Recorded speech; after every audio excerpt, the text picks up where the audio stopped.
दोस्तों नमस्कार। आपका अपने चैनल ज्ञानकोश एजुकेशन पर स्वागत और अभिनंदन है। आपकी सफलता ही मेरा मिशन है। बस आप मेरे साथ बने रहें और जो वीडियो आपको चाहिए वह कमेंट करके हमें बताते रहें। मित्रों, आज एक बहुत बेहतरीन टॉपिक पर हम लोग चर्चा करेंगे कि स्वरों और वर्णों का उच्चारण स्थान कितने प्रकार का होता है, किस किस तरह का होता है।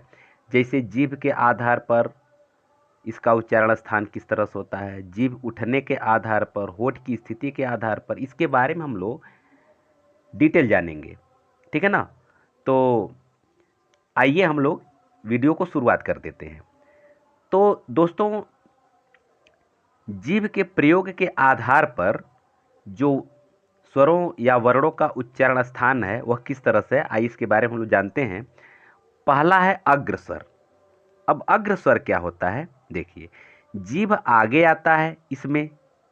तो जैसे ई ए इसमें आप देखेंगे कि हमारी जिह्वा जो है वह आगे के हिस्से में आती है, तभी जो है कि हम इन वर्णों का उच्चारण या इन स्वरों का उच्चारण कर सकते हैं।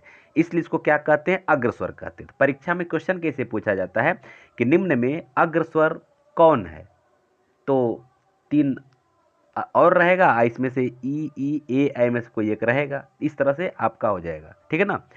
आगे देखिए, मध्य स्वर क्या होता है। अग्रस्वर में 4 वर्ण हैं, मतलब 4 स्वर हैं, जान लीजिए। ई ए ये इतने हैं। अब मध्य स्वर में कौन कौन होते हैं, ये देखिए। इसमें जीभ मध्य भाग में होता है। कहाँ होता है, मध्य भाग में होता है। और जीभ का मध्य भाग ही काम करता है। जीभ का केवल मध्य भाग काम करता है। और इसका जो मध्य स्वर जो कहलाता है वह अ है। क्या है, अ। यह एक बहुत ही बेहतरीन क्वेश्चन आपका बनेगा और ये अक्सर पूछा जाता है कि निम्न में मध्य स्वर कौन है। तो 3 और देगा और एक और दिया रहेगा, इसलिए इसको आप दिमाग में सेट करते चलिए। ठीक है। और एक अभी मैं आपको टिक बता रहा हूँ, बहुत आसानी से याद हो जाएगा। ठीक है। पहले इसको डिटेल हम लोग जान लेते हैं तब। पश्च स्वर क्या होता है, देखिए जीभ का पश्च भाग कार्य करता है पश्च स्वर में। ठीक है ना। और इसमें क्या क्या है, कौन कौन से स्वर हैं, आ, उ, ओ, औ, आ।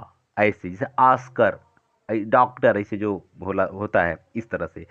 तो आ, लघु उ, दीर्घ उ, ओ, औ, आ, ये इतने जो है कि पश्च स्वर के अंतर्गत आते हैं। अब आप यहाँ एक चीज थोड़ा सा ध्यान दीजिएगा कि री को अगर हटा दिया जाए तो अ से लेकर के अ और आ तक के वर्णों को देखा जाए तो 4 1 5 5 3 8 8 3 11 हो रहे हैं, क्योंकि री के जगह पर यहाँ आ दिया हुआ है।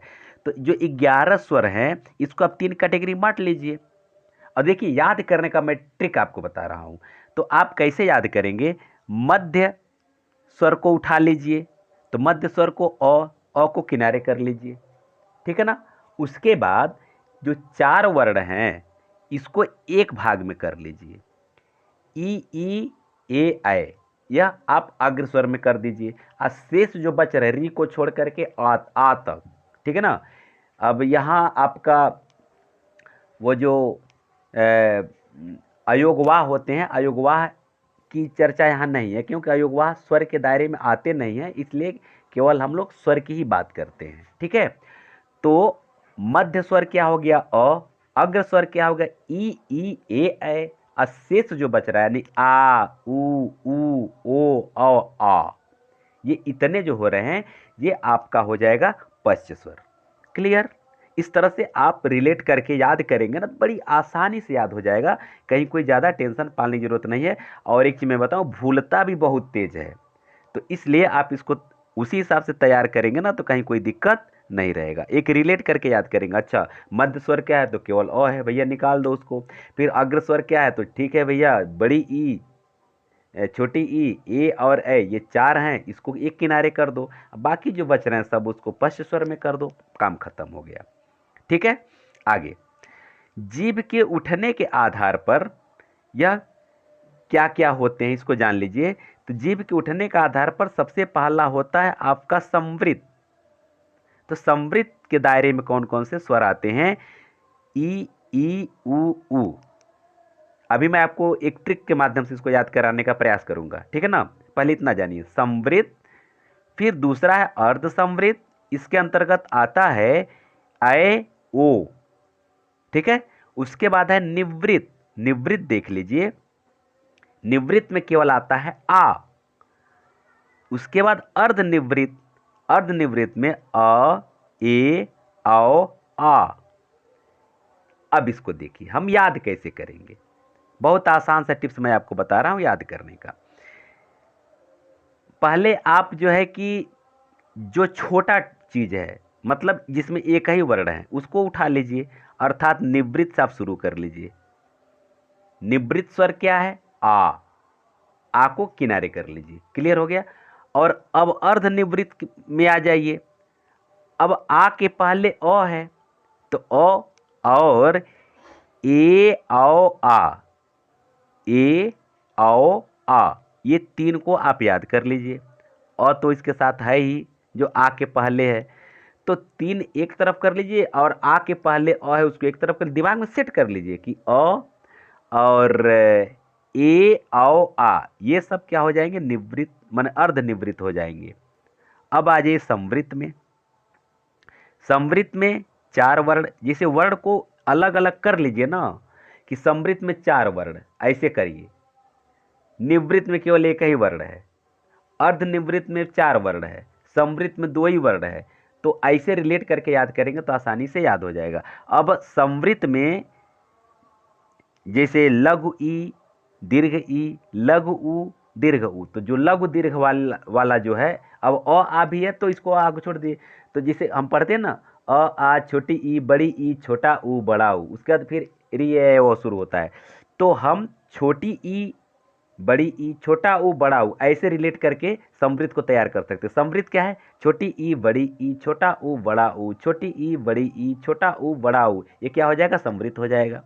तो उसको एक किनारे कर लीजिए। अर्ध समृद्ध में क्या है? आए ओ, मैं ए आए ओ, ए आए ओ, आए ओ एक साथ कर लीजिए, ठीक है ना। तो आए ओ आपका एक साथ हो गया, ठीक। अच्छा, उसके बाद अब यहां आ वाला तो क्लियर हो ही गया, ये निवृत्त में है। और जो शेष ध्वनियां बच रही हैं, क्या बच रही हैं? यानी कि ई उ, ये आपके समृद्ध हो गए। अर्ध समृद्ध आए ओ हो गए। निवृत्त क्लियर है, एक ही वर्ण है, मन एक ही स्वर है, तो आ हो गया। अब शेष जो बच रहे हैं तो क्या बच रहे हैं? अ, ए, औ, आ, इसमें री नहीं रहेगा, ठीक है ना। अ, ए, औ, आ, ये चार आपके अर्ध निवृत्त हो गए। तो इस तरह से आप रिलेट करके तैयार करेंगे तो बहुत आसानी से याद हो जाएगा, ठीक है ना।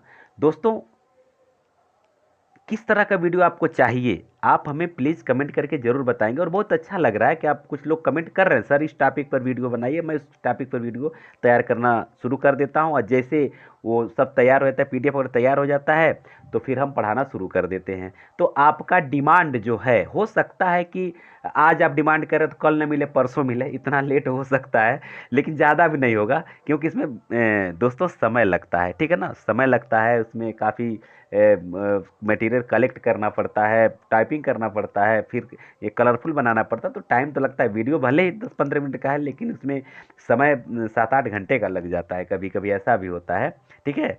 तो लेकिन आपकी मांग पूरी होगी, ये तय है, निश्चित है कि आपकी मांग पूरी होगी। और इसी तरह का छोटा छोटा वीडियो बना करके मैं आपका पूरा का पूरा तैयारी करवा दूंगा। इसलिए अगर आप मेरे वीडियो का नोटिफिकेशन प्राप्त करना चाहते हैं, और इस चैनल का जो भी वीडियो है आप हमेशा के लिए प्राप्त करना चाहते हैं, तो आप इस चैनल को नए हैं तो सब्सक्राइब कर लीजिए, और लाइक और शेयर करते रहिए। बेल आइकन को जरूर पुश कर लीजिए, ताकि जो भी वीडियो अपलोड हो वो उसका नोटिफिकेशन आपको मिल जाए। इतना काम आप कर लेंगे तो फिर आप बहुत ही, मतलब लगेगा कि एकदम बहुत शानदार ढंग से यहाँ से तैयारी आपकी हो जाएगी, ठीक है। चलिए अब हम लोग आगे बढ़ते हैं। ओठों की स्थिति के आधार पर, ओठों की स्थिति के आधार पर जो है कि वर्णों का उच्चारण स्थान किस तरह से होता है, ये देख लीजिए। पहला होता है अवृत्तमुखी। तो अवृत्तमुखी का मतलब क्या होता है? एक होता है वृत्तमुखी, यहां देखिए, दूसरा एक होता है अवृत्तमुखी। तो आप इतना तो समझ सकते हैं, बहुत आसान इसको याद कर पाना। बस दिमाग में दौड़ाइए और शब्दों पर ध्यान दीजिए। वृत्त माने होता है गोल, माने गोला होता है ना, वृत्त गोला। अब मुखी, जब मुख गोल होता है, यानी हमारा होठ जब गोल होगा, मुख जब गोल बनाएंगे तो क्या, जैसे उच्चारण करते हैं ना, ऊ ऊ ओ औ आ, तो ओठ क्या होता है, गोलाकार होता है। तो ये क्या होता है, वृत्तमुखी। मैं दूसरा यहाँ बता रहा हूँ आपको, जो ये बता रहा हूँ ये दूसरा वृत्तमुखी वाला बात बता रहा हूँ। और अवृत्तमुखी में क्या होता है कि ओठ गोल नहीं होता है, बस काम खत्म है। देखिए कितना आसान इसको याद करना। लगता है बड़ा टेढ़ा है, ना ना ना, टेढ़ा नहीं है, ये बिल्कुल टेढ़ा नहीं है। आप इसको थोड़ा सा डीपली जब जाएंगे ना और मेरे शब्दों पे ध्यान देंगे ना, लगेगा यार इसमें कुछ है ही नहीं, हम झूठे इसमें भटके हुए हैं। तो देखिए, अब आप देखिए उच्चारण जब करते हैं इन वर्णों का या इन स्वरों का, अ आ ई ए, तो होठ आपका गोल नहीं होता है, यानी गोलाकार होठ नहीं, तो ये अवृत्तमुखी है, मैंने वृत्त नहीं हो रहा है, यानी गोल नहीं हो रहा हमारा होठ या मुख। अब वृत्तमुखी में क्या है कि हमारा होठ यानी हमारा मुख क्या हो रहा है, गोल हो रहा है। मुख का तात्पर्य यहाँ होठ से है, तो हमारा होठ जो है क्या हो रहा है, होठ गोल हो रहा है। तो देखिए, तो ऊ देख रहे हैं ना, ओठ गोल हो रहा है ना, बिना गोल हुए तो इसका उच्चारण हम कर ही नहीं पाएंगे। ओ आओ आ, ये भी ओठ गोल हो रहा है, तो ये गोलाकार ओठ जो होता है वह वृत्तमुखी हो जाता है। क्लियर है ना।